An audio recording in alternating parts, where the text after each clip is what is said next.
Saya akan ke Kementerian SDM, Pak Dadan Kusdiana mewakili pemerintah dari Kementerian SDM. Tanggapan Anda Pak terhadap pandangan dari anggota Komisi 7 DPR RI tadi Pak mengenai konsistensi dan fokus. Sebenarnya yang tengah kita kejar ini apa? Apakah benar kita memang fokus konsisten untuk mengejar ketahanan energi nasional atau semata-mata kita ingin menekan dan mengimbangkan antara ekspor dan impor terkait dengan B30 ini? Pandangan Anda Pak Dadan?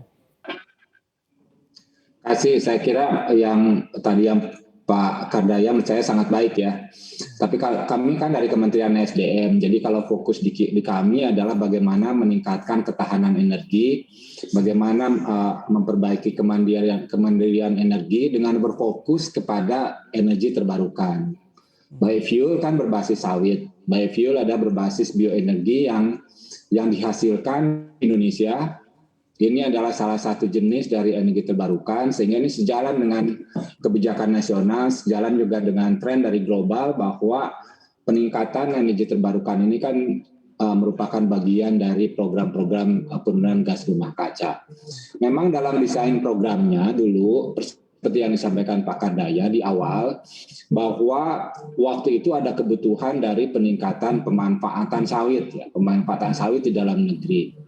Sehingga diaturlah suatu mekanisme supaya sawitnya itu baik dari sisi harga, baik dari sisi produksi, dan baiknya itu juga terjadi tidak hanya di sektor koperasi, tapi sampai ke masyarakat. Terjadi misalkan peningkatan harga di tandan buah segarnya di masyarakat. Nah ini disusunlah suatu skema bagaimana pemanfaatan CPO di dalam negeri untuk bahan bakar nabati, persisnya untuk biodiesel sekarang. Itu di tahun 2015 memang itu dilakukan sebuah transformasi ya daripada pelaksanaannya. Kita sudah berjalan tadi sejak 2008 dengan pola waktu itu adalah subsidi dari APBN. Nah sekarang pola quote and quote subsidi atau insentifnya itu didesain sehingga tidak menambah di APBN, tapi kita mendapatkan pemasukan dari pungutan ekspor. Jadi CPO atau turunannya yang diekspor ini ada pungutannya itu dimanfaatkan untuk salah satunya adalah mendorong pemanfaatan biodiesel. Tidak hanya biodiesel sebetulnya, tapi untuk secara sawit secara keseluruhan.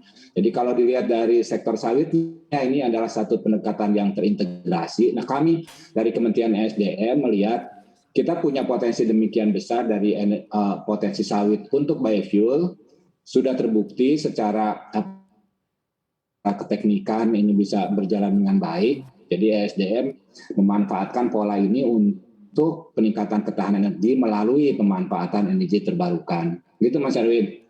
Terima kasih Pak Dadan Kusdiana. Kita beralih ke Pak Ega berbicara mengenai memaksimalkan nilai keekonomian. Pak Ega, gambaran bagi kami semua Bapak, bagaimana sebenarnya permintaan biodiesel di dalam negeri khususnya melalui produk BBM non-subsidi, Pak Ega? Ya baik Mas Erwin, jadi kalau di Pertamina nanti mendistribusikan atau memberikan layanan kepada masyarakat, ini ada di dua sektor retail dan sektor korporasi.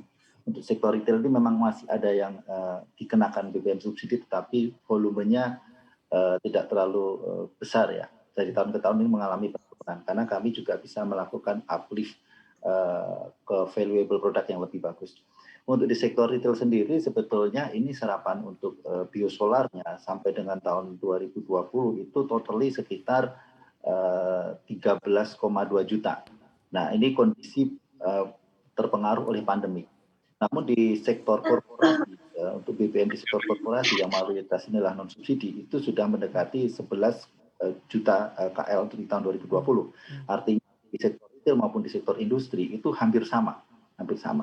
Nah kondisi ini tentunya terus kita dorong di tahun 2021. Tadi kami sampaikan, ini kami melihat tren harian. Kami memonitor konsumsi ini harian, Mas Erwin, bukan lagi bulanan. Karena melihat perilaku konsumennya. Nah, perilaku konsumen ini ternyata di tahun 2021, di bulan Juni, ini mengalami lonjakan yang cukup signifikan dibandingkan di bulan Mei. Begitu juga di sektor korporasi. Yang mengembirakan adalah konsumsi biosolar atau BBM jenis gas oil yang di jenis non subsidi premium seperti Dexlite.